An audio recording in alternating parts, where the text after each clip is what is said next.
namin at magbunga ng kagandahang loob. Linisin niyo po kami, turuan, akayin. Ilayo niyo kami sa mga tukso. Ilayo niyo kami, Panginoon, sa mga bagay na nagpapagulo ng aming isip, nagpapadilim ng kaliwanagan na nais mo'y mapasa amin. Kayo po ang siya maging tagapagturo, kayo ang magsalita. Bless your people. Dispense great blessings today, O God. Honor only your name and protect us from evil. Lead us, teach us. In the name of your Son, Jesus, we pray. Value for value. Halaga sa halaga. Matthew 13:44 to 46. The kingdom of heaven is like treasure hidden in a field. When a man found it, he hid it again, and then in his joy went and sold all he had and bought that field. Again, the kingdom of heaven is like a merchant looking for fine pearls. When he found one of great value, he went away and sold everything he had and bought it. Isa pong pagpapaliwanag at isang kwento ng Panginoong Jesus. Ang kaharian daw ng Diyos ay tulad ng isang napakahalagang kayamanan. Naku, ikaw ay tao na nakakita nito sa ibang lupa, sa bukid ng may bukid. Naalaman mo na may ganong nakabaong kayamanan sa ganong klaseng lote. Ano daw ang gagawin ng taong marunong? Ibebenta niya ang lahat ng kanyang ari-arian para magkaroon siya ng sapat na pera para bayaran yung bukid na yun na ipinagbibili na siya ang nakakita kung ano ang nakatagong kayamanan doon. Pag doon natiyak mo na ang investment na ito ay napakaganda, talaga magbebenta ka pa ng mga alahas at kotse, bahay para mag-invest. Pero tiyakin ang totoong kayamanan kasi kung minsan nawa 1, 2, 3 ka.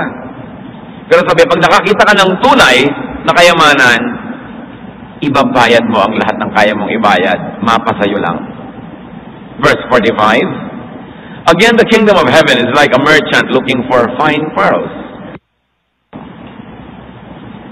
Inihalin tulad naman sa isa pang example, ang kaharian ng Diyos. Para daw yung nangangalakal na naghahanap ng mga perlas. Noong unang panahon, maging hanggang ngayon, may mga mag-aalahas na walang hinahanap kundi yung pinakamamahal, mga bukod tangi na mga perlas. At bagamat marami sa mga perlas, marami sa ibang kayamanan at mga hiyas, kung matagpuan na niya yung pearl of great value, ibebenta niya ang lahat ng hawak niyang mga hiyas, mga kayamanan at alahas, mabili lang niya yung isang napakahalagang perlas na yun. By the way, the biggest pearl so far that is known in the world comes from the Philippines. 9 inches by 5.5 inches ang laki ng perlas na yon na nanggaling sa Pilipinas. Na ngayon, tulad ng maraming bagay, nasa Amerika. Napunta sa kanila. Pero dito, nakita ang perlas na ito. So, sa atin man, may mga binata, marami mga girlfriend na kung ano-ano lang, pero pag nakakita ng isang tunay na mutya, tatalikuran ng lahat at uubusin ng load niya kada text dito sa special na dalaga na ito. Pag nakakita ka ng mahalaga, bukod tangi, nawawala ng halaga yung iba na dati akala mo mahalaga. Now, what is the exchange rate there? Everything that the merchant had for just one pearl, everything that this lot buyer had just for a piece of property. Now, what is the value for the kingdom of God? Anong halaga ang itutumbas sa kingdom of God? By the way, the kingdom of God here can mean salvation. It can mean God's reign in one's heart. Pag sinasabi, kingdom of God, hindi lang yung physical place, hindi lamang yung eternity, hindi lang yung sa kabilang buhay. Kingdom of God can mean paghahari ng Diyos sa buhay mo ngayon. Na ang iyong puso ay ang kanyang trono, siya ang naghahari sa iyong buhay. Kaya pag sabing, the kingdom of God is in you, aba, naghahari na sa iyo ang Diyos. Siya na ang nasusunod, ang kaayusan na niya ang umiiral, at namamayani siya sa iyong buhay, naranasan mo ang lahat-lahat. God's salvation, God's peace, God's joy. At kung ating titingnan ang original context ng kwento, Pag natagpuan na ng tao ang Diyos, naranasan niya at natikman ang kaligtasan ng Panginoon, ang kapayapaan, tiwasay na buhay, ang kagalakan na malalim, kagalakan na mataas ang antas. Sabi, lahat ipagpapalit niya para doon. Iiwan niya ang dapat iwan para sundin ng Diyos. Tatalikuran ang dapat talikuran, ibibigay ang dapat ibigay. Manatili lang ang paghahari ng Diyos sa kanyang buhay. And the kingdom of God can be considered as equal to the value of man, of an individual. Siyempre, technically, hindi yun totoo. Kingdom of God yun eh, walang hanggan ng halaga. Pero dahil ang Panginoong Yesus ay namatay para sa tao at para sa bawat tao, ang halaga ng bawat tao ay maaaring ituring na kasing halaga ng kingdom of God. Kung ang anak ng Diyos ay mamamatay para sa iyo, ganun kataas ang iyong value. Almost equal to the value of the kingdom of God. Dahil namatay sa iyo si Jesus para pagharian ka ng Diyos sa iyong puso. Kung ganon, hindi na sayang ang kamatayan dahil na-extend ang kingdom, you became God's kingdom. At isa pang dahilan kung ba't napakahalaga ng tao, because man is a living being with God's Spirit.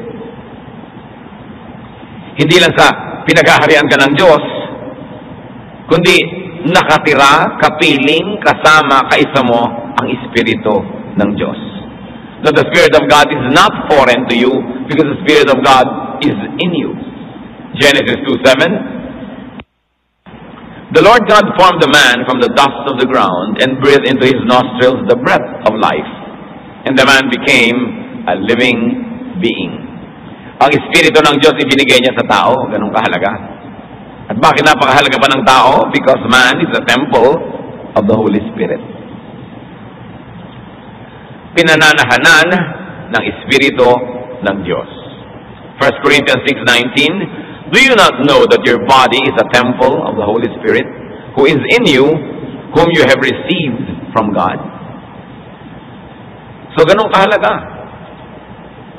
Kaya, ang exchange rate, the value of the life of Jesus for the value of one human soul, for the value of an individual.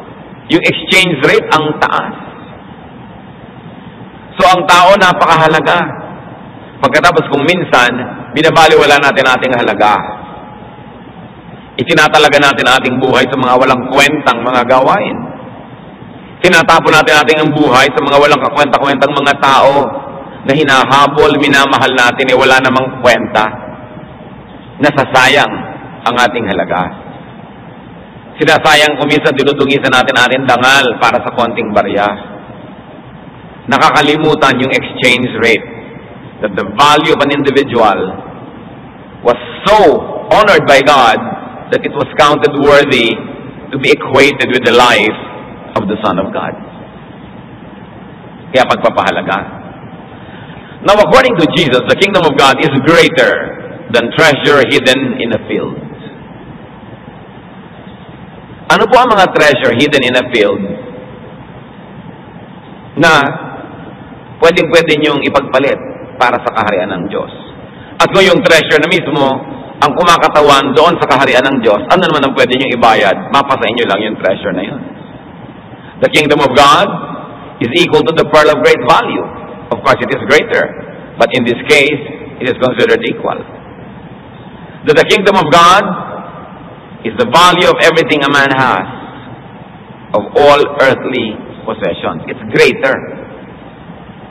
Because the kingdom of God is greater than treasures, than pearls, therefore, it must be prioritized.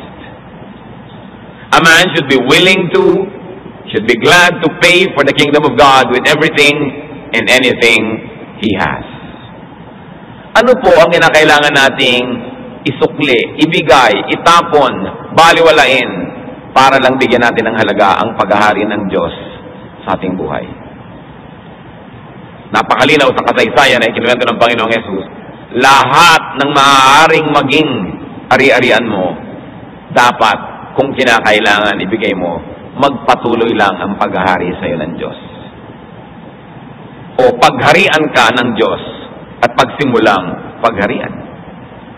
Matthew 16:26, what good will it be for a man if he gains the whole world, yet forfeits his soul? Or what can a man give in exchange for his soul? Ano daw ba ang katuturan na maging sayo ang buong daigdig at ang lahat ng naron kung ang kaluluwa mo naman ay hindi sayo at napunta kay Satanas? Sa akin mo pagdalaw sa Vatican, sa Rome, at nung dalawin ko ang museo ng Vatican, napakaraming nakitang ang gagandang mga bagay, mga lantay na ginto, mga 24 karat gold things, mga korona, mga hikaw, mga kwintas na iniaalay ng napakayayamang mga tao sa Europa, sa buong mundo para sa kanilang mga pinaniniwalaang mga dapat paniwalaan sa kanilang paningin. Dumating ang panahon na ang mga nagsisimba sa Roma ay hagis ng hagis sa mga pera, mga alahas, mga korona ng reyna, kung ano-ano, na sa paanan ng mga pinaghahagisan nila ng mga puon, may mga nagkakalaykay, nire-rake, no? Yung mga donasyon dahil tuloy-tuloy ang laglag, maaapaw na yung lugar, kaya may mga walang ginawa kundi walisin ang walisin yun. At meron pa ako isang nakita na rebulto, na parang island siya sa gitna ng isang papalubog na sahig. Yung sahig hindi patungo diretso sa kanya, papalubog. At pagkatapos may hukay sa paligid ng poste na kinakatayuan ng imahe na ito, malalim na hukay, at ito'y naliligiran noong sahig na nakaklipin na ganyan. Bakit? Para pag may hinangis ka, mahuhulog na lang doon, hindi na kailangan walisin. Dire-diretso nang mahuhulog doon sa ilalim. Bakit po? Sa dami ng naghahandog para mapatawad sa kasalanan. Sa dami ng naghahandog, lalo't mga naghihingalo. Kaya lumaki ng lumaki ang estate ng Rome. Sa dami ng mga namamatay, naghihingalo. Sa kahuli-hulihang saglit, ibinibigay ang lahat-lahat. Hindi ipinapamana sa mga anak o mga apo, ibinibigay sa simbahan sa pagsisikap na ang kanilang kaluluwa ay maligtas sa kabilang buhay. Kaya kung sakasakali man na ang tao ay malakas, bata pa, ay nalilimutan niya ang halaga ng kanyang kaluluwa. Oras na nag-aagaw buhay yan, maalala din niya yun. At gumagawa ng paraan. Effective man o hindi ang paraan na ito. Kaya ang sinasabi, ano nga ba ang willing ka na ibigay para sa kaligtasan mo? Ano ang hindi mo bibitawan para lang magkaroon ka ng kaligtasan? Value for value. At ganun kahalaga ang ating espiritu. So yan po yung isang banda ng ating pinag-uusapan ngayon. Halaga ng kabilang buhay, halaga ng salvation, halaga ng kaluluwa ng tao. Pero wala pa naman tayo sa kabilang buhay, narito pa tayo. Ano ngayon ang mahahalaga dito? This side of eternity, what are the truly important things? Aside from the kingdom of God, what other treasures really matter? Let's go to the Bible and ask the wisdom of God and the people that He had inspired to write the Bible, what really matter in life. One is knowledge and wisdom. Karunungan. To be knowledgeable is to be informed. To be wise is to know how to use the piece of information for your advantage. Sabi ni Solomon, ang pinakamarunong na tao sa balat ng lupa, Ecclesiastes 7:11, wisdom, like an inheritance, is a good thing and benefits those who see the sun. Ibig sabihin, sa mga taong buhay pa, nakakakita pa, napakahalaga na maging matalino. Ecclesiastes 7:12, wisdom is a shelter as money is a shelter. But the advantage of knowledge is this, that wisdom preserves the life of its possessor. Mahalaga daw ang pera, mahalaga din ang karunungan, pero mas mahalaga daw ang karunungan dahil yung marunong siyang bigyan ng kahulugan ang buhay niya. Kung mapalawig yun at mapahaba, okay mabigyan ng mas malalim na kahulugan. Ito ang sinasabi ng Biblia na mahalaga. This side of eternity, sa buhay na ito, knowledge and wisdom. Dahil ang usapan natin mga kapatid, value for value. What is the value of knowledge and wisdom to you? Gaano kahalaga ang matuto ka? Mental and intellectual development. Bakit mahalaga na tumalino? Bakit mahalaga na dumami ang alam, tumalas ang isip, lumalim ang pangunawa, tumaas ang iyong karunungan? Because man was made in God's image. And the closest thing that you can get to God is through the thought. Paano ka lalapit sa Diyos? Paano ka magiging kamukha ng Diyos? Pag lang naunawa mo ang Diyos.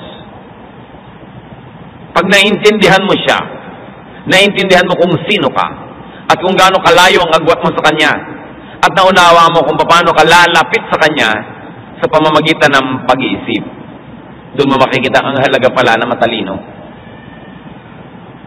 Sa katalinuhan lang, mauunawa ang Diyos. Pwede siyang maramdaman ng damdamin, ng emosyon, pero paano mo uunawain? Kaya mga matatalino, ang mga nagsasaliksik, gumagamit ng mga microscope, nakakarating sa kaloob-looban ng mga cells, ng halaman, ng kahit anuman, nakikita nila kung paano nagtatrabaho ang Diyos. Kung nakakakita kayo na matataas sa mga puno, paano umaakyat yung mga patak ng tubig sa lupa na sinisipsip ng ugat? Paano nakakarating doon sa dahon, sa dulo? Ang taas ton, ha? Paano umaakyat yung tubig, defying the force of gravity? Bakit umaakyat yun? Dapat mababa ang tubig. Paano napapaakyat? Pag tumatalino ka, dumadaming alam mo, naiintindihan mo ang Diyos. Kaya mga scientist na nalalayo sa Diyos dahil lumunong, baligtad, dapat lalo ka malapit. Ang nalalaman lang naman ng scientist, yung mechanics, yung method, how it happens. Pero kaya ba niyang papangyarihin yun? A scientist may know how it operates, but can a scientist make it operate? Hindi. Sa pagdunong mo, sa pagtaas ng antas na yung pag-iisip, nakakapag-fellowship kayo ng Diyos. Tulad din ng, kung may marunong na tao, ang makaka-fellowship lang nun, yung kapwa rin marunong. Pwedeng pamisa-misan, charity, nakikisama siya sa mga hindi marunong, tawanan sa mga walang kwentang bagay, enjoy sa mga mabababo na bagay, pero hindi niya kayang gawin araw-araw yun, mababaliw siya. Kasi marunong siya eh. Ang dapat niyang katapat, marunong din. Kaya mahirap yung mag-asawa, isa ang dunong-dunong, yung isa talaga namang ang babaw-babaw. Pareho sila nahihirapan. Hindi sila tugma. Ngayon, ang Diyos, ang talino, paano mo aakyatin yung kanyang Olympus, yung kanyang bundok, sa katalinuhan din. Ang tanong, what are you willing to pay to be knowledgeable? Ano yung exchange rate? What are you willing to pay to be wise? To sit at the feet of wise people, be humble, and learn from them. Ano bang mamatamisin ninyo? Yung ang kasama ninyo yung mga hangal na kayo yung bida, o ang kasama mo higit na matalino na ikaw yung bubuntot-buntot, ikaw yung mababa, pero ang taas kasi niya, kaya ka lang mababa. O ang kasama mo, ang bababa, nagmumukha ka tuloy mataas. Alin ang mahalaga?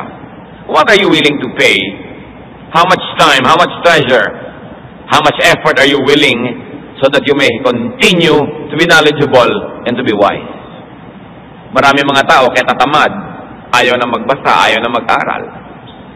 In fact, mga student, pag nakita mo sa ID, student, mali pala. Ang dapat nakalagay dun sa ID, bulakbol. Ang dapat nakalagay sa ID, absentera, texter, kasi kahit may klase, hindi naman nakikinig, nagde-text, yun dapat nakalagay sa ID. Hindi naman talaga nag-aaral eh. Kaya gagraduate, walang alam. Sayang. Napakahalaga. Hindi lang ang pag-aaral sa eskwelahan. Ang isang labandera, ang daming may tuturo sa iyo, ang isang karpentero, ang isang janitor, dapat willing ka lagi matuto. Ang daming pwedeng ilagay sa utak ng tao, pero masyadong konti ang laman. And an empty brain is the devil's workshop.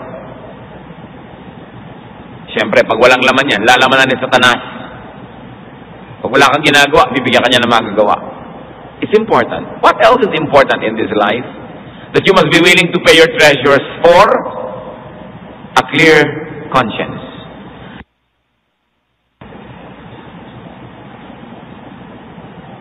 Malinis, tahimik na budhi. Dati pinapahalagahan niya ng marami. Pakonti na lang yata ng pakonti ngayon ang nagpapahalaga sa budhi. Ang gusto yung kayamanan. Heto yung pearl of great value, budhi, malinis na kalooban, pero ayaw magbayad, ayoko niyan. Mas gusto ko na lang, akin na lang yung pera, kaysa magbayad ako. So, di bali na dumumi ang aking isip, dumumi ang aking budhi, maguluhan ako, magkapera lang. Manalo lang, di baling mali. Magkaroon lang, di baling masama. Job 27 verse 6, I will maintain my righteousness and never let go of it. My conscience will not reproach me as long as I live. Nakita niyo yung pamantayan ni Job? Sisikapin ko habang buhay na maging matuwid at hindi ko papayagang usigin ako ng aking budhi habang ako'y nabubuhay. Sa makatuwid, ang mahalaga sa kanya, yung great treasure, malinis na kalooban. Hindi ko papayagang dumumiyan. Kahit hindi mapasakin yung kayamanan, o kahit pa ako magbayad, ma-maintain ko lang ang kalinisan ng aking budhi. Gagawin ko yan, sabi niya. Acts 24:16, I strive always to keep my conscience clear before God and man. Hindi lang sapat that you have your conscience clear before God, dapat before men din. You must not only be righteous, you must also appear righteous. Maraming ganyan mga asawa, laging wala. Nagdududa na tuloy yung asawa. Nagdududa halimbawa si Mrs. kay Mr. Sasabihin ni Mr., wala akong ginagawang masama. Pero sabi naman ni Mrs., mukha ka namang may ginagawang masama. Anong gusto mong isipin ko? Hindi sapat na wala kang ginagawang masama. Dapat mukha rin na wala kang ginagawang masama. Before God and before men, it's not enough that you have a clear conscience. Tapos, nami-mislead yung mga tao dahil binibigyan mo sila ng wrong signals. May karoon ka rin pananagutan, nabigyan ng kapayapaan ng kapwa mo, asawa mo, anak mo, magulang mo, kaibigan mo, na hindi lang sapat na wala kang ginagawang masama, dapat mukha rin. Pero balik na rin natin, hindi naman sapat na mukha kang walang ginagawang masama, meron pala. Dapat wala kang ginagawang masama at mukha rin wala para tahimik ang mundo, lalong-lalo yung mga nagmamahal sa'yo. What is the value of a clear conscience to you? What should and what will you pay for it? Para lang malinis ang kalooban. What are you willing not to have? What are you willing to forego just to maintain a clear conscience? Another important treasure in life is peace. Kapayapaan. Psalm 34:14, turn from evil and do good, seek peace and pursue it.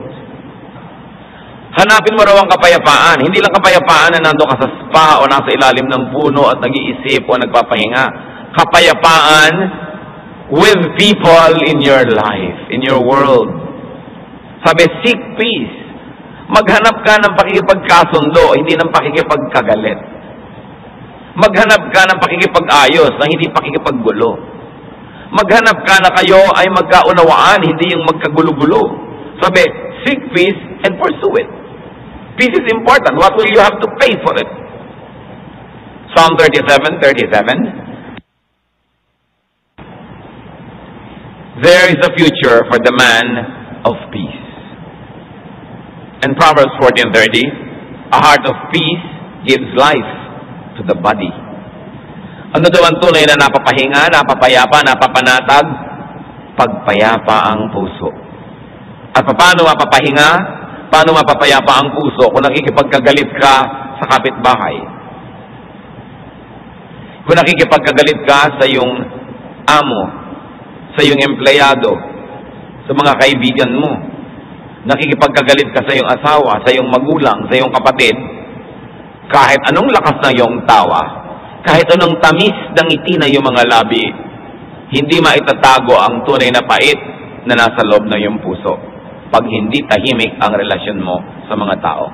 You can fake it. Pwedeng teatro ka, kunwari baliwala, masaya ka lang, cheerful, pero kaya mo bang lokohin ang sarili mong budhi at ang Diyos? Pag hindi tahimik, payapa, maayos ang iyong relasyon sa mga taong nasa paligid mo, hindi ka magkakaroon ng kapayapaan kahit ka umarte. Peace is important. But what is the value of peace to you? Peace of mind, peace with others, and peace with yourself. What should you pay for it? What are you willing to pay just to have peace? Exchange rate yan. Value for value. Kadalasan, para magkaroon ng kapayapaan, kailangan mong ibayad humility. Kahit sa giyera, natatahimik pag meron ng sumuko, o sige na nga, suko na ako, tumahimik na. Pero habang nakikipaglaban ka, hindi ka mapapayapa. Ngayon, siguro yung kaaway, sinasakop ang bansa mo, dapat mong labanan. Pero halimbawa, sarili mong asawa, sarili mong magulang, sarili mong anak, sarili mong kaibigan, dapat mo ba talagang labanan? Dapat ka ba talagang manalo? Napaka-importante bang manalo ka? Mas mahalaga ba na manalo kaysa tahimik ang buhay? Mas mahalaga ba na ma-improve mo na mas matigas ang puso mo na hindi ka susuko magkamatayan na kaysa magkaroon ng kapayapaan? Mas mahalaga ba na manakit ka ng kapwa kaysa sa ikaw na lang ang umako ng mga sakit at sugat at sabihin mong, sige, para matahimik na lang tayo? Gaano karami magkakasama sa bahay ang hindi nag-uusap? Lalo kung kasipin mo pa sa kama, hindi mo kausap. Ang hirap, lagi kang nakaharap doon sa silangan. Pagod ka na sa pagtalikod, hindi ka makaharap. Bakit mo papahirapan ang iyong buhay? Ano ba talaga ang importante? Yabang? Kataasan?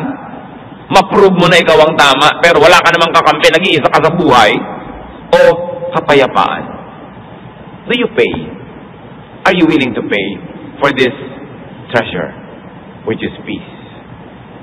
Another very important piece of wealth is a good name, a good reputation.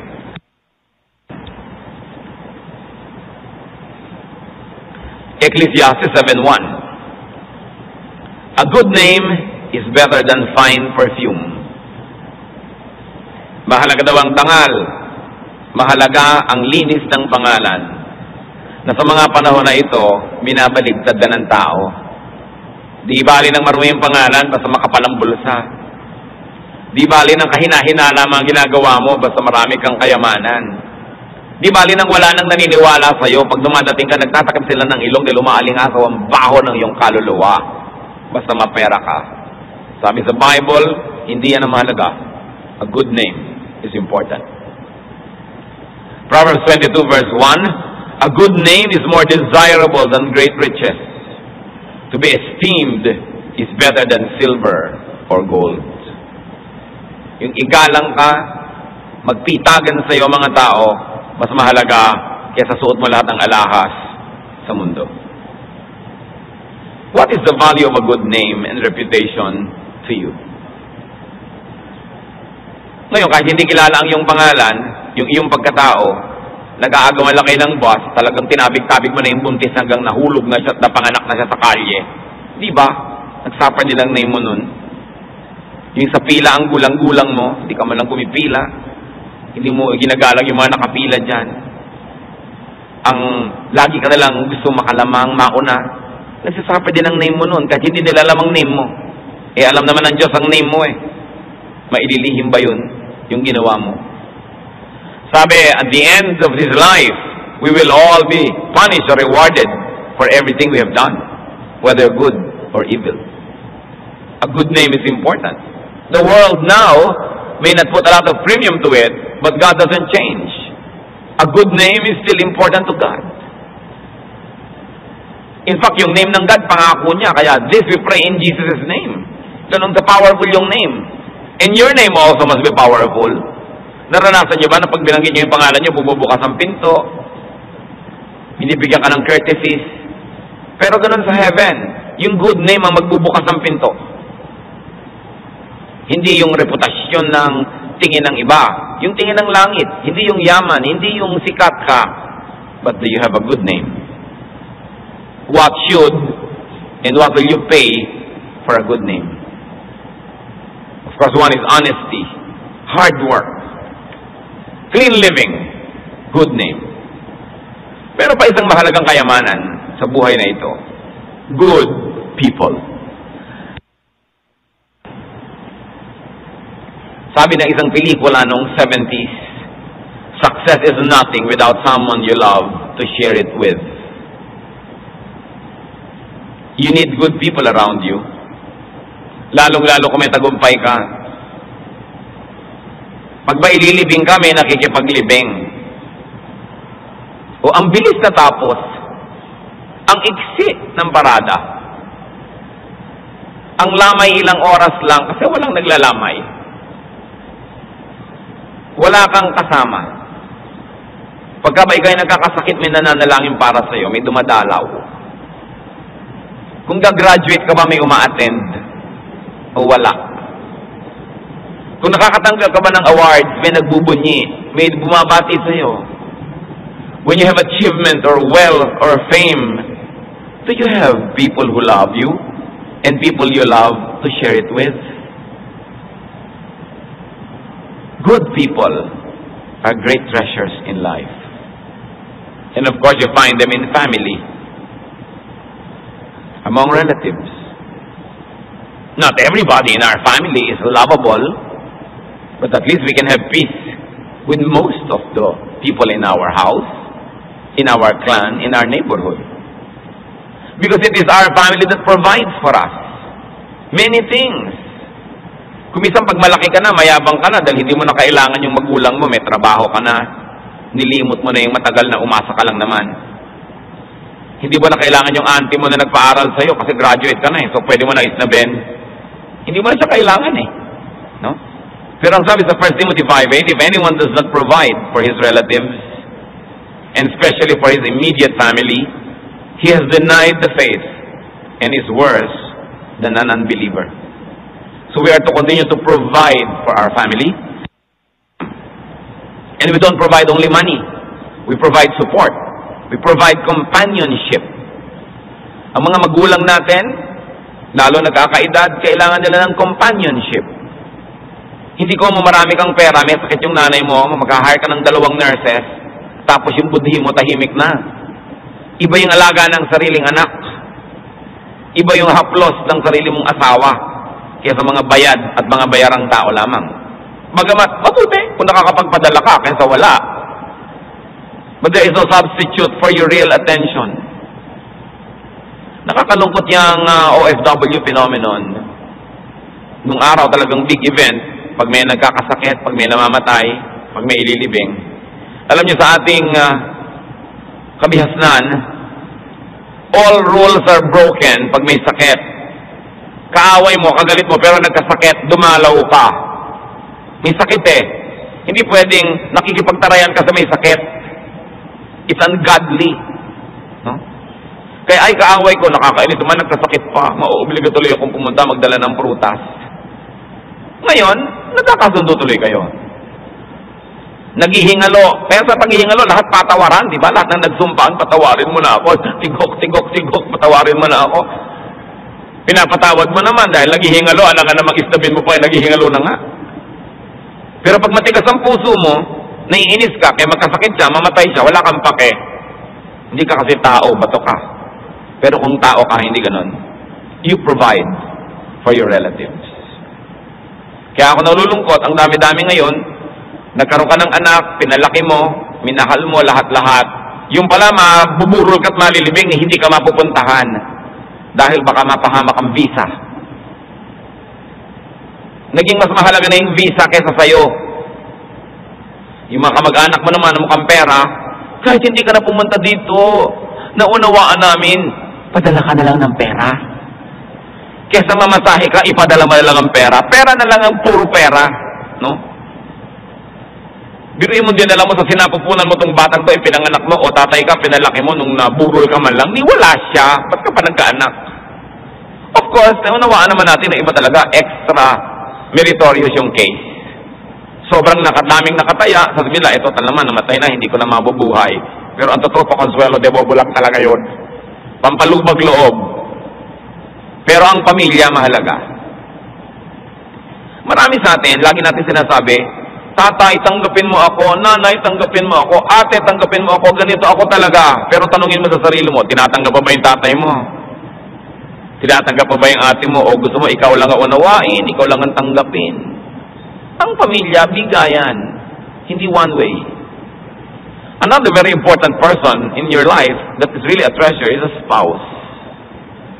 Walang perfect spouse. Pero sabi sa Proverbs 31:10, a wife of noble character who can find. She is worth far more than rubies.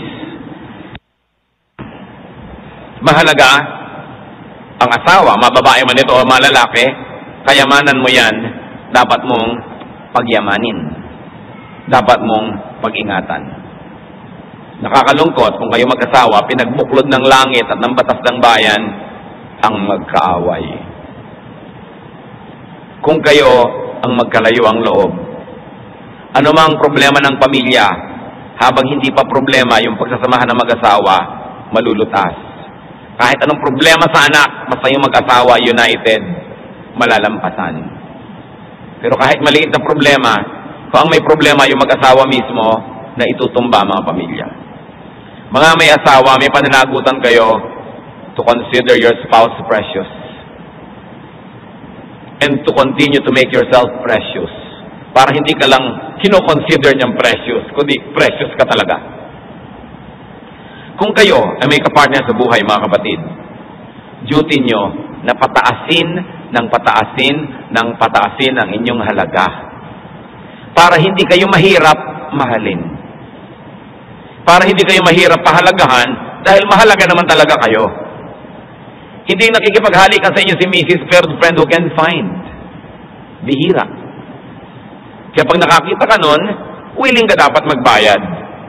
Proverbs 17:17, a friend loves at all times. Nasubukan niyo na bang maramdaman ang pagmamahal ng isang kaibigan? Hindi dapat pinapahalagahan. Proverbs 18:24, there is a friend who sticks closer than a brother. May mga kaibigan na ba kayo na tumulong sa inyo higit sa pagtulong sa inyo ng sarili niyong kapatid? Sa laman? Then pahalagahan. But what are the value of friends to us? Merong nakakalungkot, matatagal na magkaibigan, tapos mamaya mag-aaway o magkakagalit. Ang laking kawalan. Pwede ka naman talagang mabuhay, of course. Pero di ba hindi hamak na mas mainam kung payapa ang inyong relasyon? Kaya napakahalaga kung tayo may mga kaibigan na hindi sila maganda yung samahan ngayon, nag-aaway, gumawa ka ng paraan para sila magkasundo. We must be ambassadors of peace. So what is the value of family, of spouse, of a friend to you? What should you and what will you pay? Just to have them or to keep them? It's a lot of work to keep people loving us. And it is so easy to make people hate us. There's a very thin line between love and hatred, that it's so easy to hate the one you used to love. At pag nakamuhian ka, kinasuklaman ka ng dating nagmamahal sa'yo, siguro malaki ang pananagutan mo doon. Biruin mo, mahal ka na, namuhi pa sa'yo, ikaw ang may gawa. Alam nga namang gumising yung tao isang araw, magpapasya siyang, kakamuhian ko siya, minamahal ka na nga eh. Bakit ngayon nagalit sa'yo, yung dati nagmamahal sa'yo, ginalit mo. Dapat tinitingnan natin ang ating mga pananagutan. Hindi lamang yung tayo ang aabutin ng kapwa, inaabot ba natin sila? I can go on and on, pero palagay ko naman nagkakaintindihan na tayo. How is your conversion table? Anong exchange rate ang ina-assign ninyo sa inyong nanay, sa inyong tatay, sa inyong asawa, sa inyong kapatid, sa inyong kaibigan, sa inyong kapitbahay? Lagi bang I am greater than you? Ganun ba? Kaya tuloy wala tayong makasundo? Ano ang maring dumadaya sa atin? Para yung mga walang kwenta ang pahalagahan at yung may kwenta, baliwalain. Nagbabayad tayo ng mahal sa walang kwenta. Ano yung mga usual deceivers in life? One is lust. yung pagnanasa, sobrang mandaya ng conversion table. Di ba? Yung katulong mo sa bahay, isang buwang nagtatrabaho, lahat na siya, nililinis ang banyo, nag-iigib ng tubig, naglalaba, namamalansya, nagluluto, babayaran mo ng 3,000 sa isang buwan. Tapos yung isang prostitute, babayaran mo ng 5,000 sa isang oras. Nasaan yung conversion rate? Yung pagpapahalaga mo sa tao. Lust can destroy. Ang buong pamilya ay binabayad ng isang hangal na lalaki para sa isang kerida. Conversion table, mga kapatid. Ang isang buong karir, isusugal ng isang napakagaling na professional para sa isang walang kakwenta-kwentang relasyon. Because of lust. May kasama mo sa hirap at ginhawa, bigla-bigla mong malilimutan sa anniversary, sa birthday niya, sa lahat, dahil merong isang kukuya-kuya-kuy na laging text and text sa'yo. Conversion rate, kapatid. Paandarin mo yung utak. Tama ba yung equation mo? Diba?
Lugi ka ba o tama ka ba sa iyong mga exchange rates na ginagamit?